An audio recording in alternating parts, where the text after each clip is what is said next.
What's up, guys? Chris here with McDaniel Motorsports. I just wanted to check in with you guys and let you know where I'm at. I rode the bike this last weekend.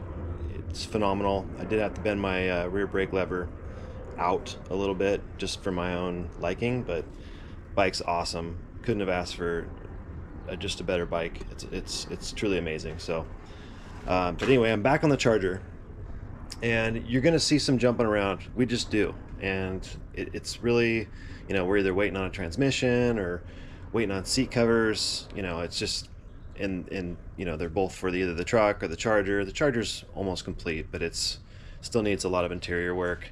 But today I thought I would show you guys how I'm going to set the ride height in this thing, more specifically in the front, because I do believe it's too low. It's not, it's just not to my taste. Luckily, the torsion bar suspension allows you some flexibility, and you don't have to. I mean, they make 3 or 4 different torsion bar spring rates, but this car was a big block car to begin with, so 383 automatic was this original spec on this thing. But what I'm going to do is adjust these torsion bars. It's got the QA1 lower, upper and lowers, and the strut bars. And I really like it. I kind of went down a rabbit hole though, and I'm not quite sure what I'm going to do for a sway bar, because I have a stock factory sway bar but it doesn't work with the lowers, because the lower QA1 actually moves the sway bar mounts further inboard, so makes mounting the stock one difficult and impossible. And in fact, from what I'm told, they don't support it. So I guess we'll figure that one out when it comes. But yeah, so I'm gonna get to set up, and we're gonna do some measurements to see where we're at right now. So let me grab a tape measure.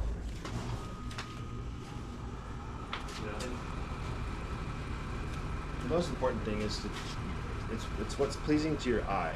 You want the the front versus the rear, whatever you're going for, that's all good and fine. But what I want to make sure is I set these torsion bars just by counting the turns in and by guessing, and then putting the car back down. Jacking it up, back down. It does roll from time to time, but I never really took the time to actually set it, roll it back and forth, check it again, and all that. So we're basically doing that for the first time. Besides when I first did it.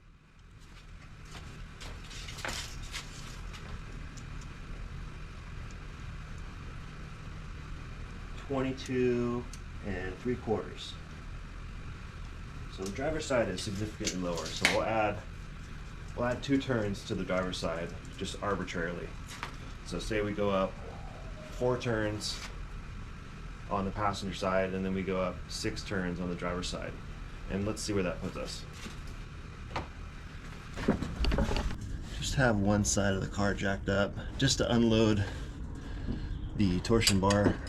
Basically, I've seen guys do this just at static ride height.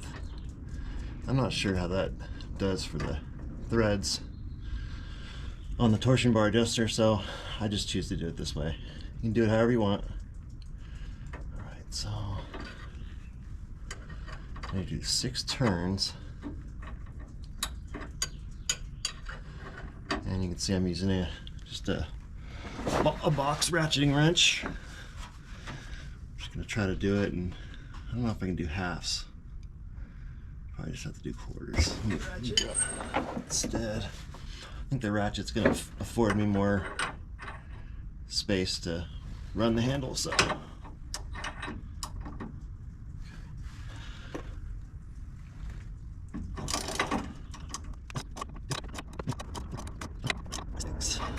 Okay, so the driver's side needed 6, I think, and the passenger side gets 4. Well, that's what I'm going to start with. All right, so 4.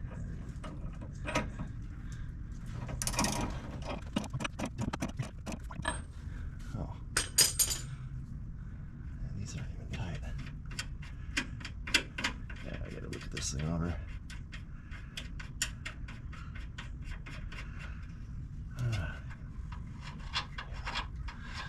Yep, got some tightening to do. Tie rods too. Alright, let's see how this looks. At least move the car front to back, forward, backwards a couple times. Now, I really need to get out to the side of this thing to actually, for sure, know that I like it. God, man, it's dog walk time. It's a little high for the tires, but I think it'll settle down a couple inches from here. Let me pop the e-brake. So, let's see. So we were at 23 and a half. Oh, I'm sorry. 23 and a half was passenger. Sorry, I wrote it down wrong. And 22 and 3/4 was driver. Oh boy. So now it's 25 and 3/4. Wow. Might have been a little too much. But again, it's kind of hard to see. Watch out. Yeah.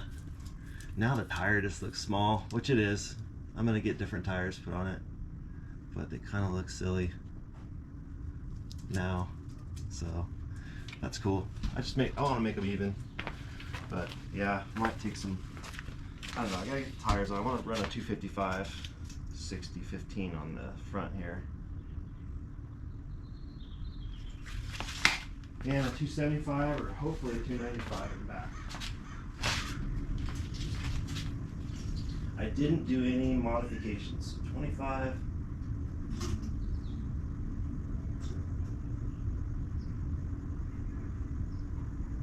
And 5/8. What did I say this was?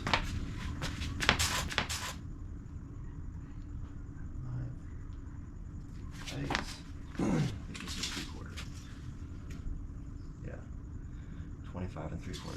So at least it's square now. Ish. But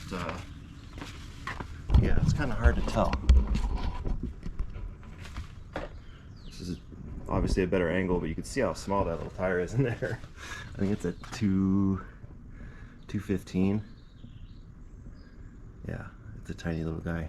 Came off like a Ranchero, I think, or El Camino. Ranchero? Thinking of Ranchero. But yeah, they're Unilog wheels. Not the greatest thing in the world, but it's what I was able to find that wasn't from this century, or sorry, decade. They make these wheels, but they're obviously not as good as they used to be.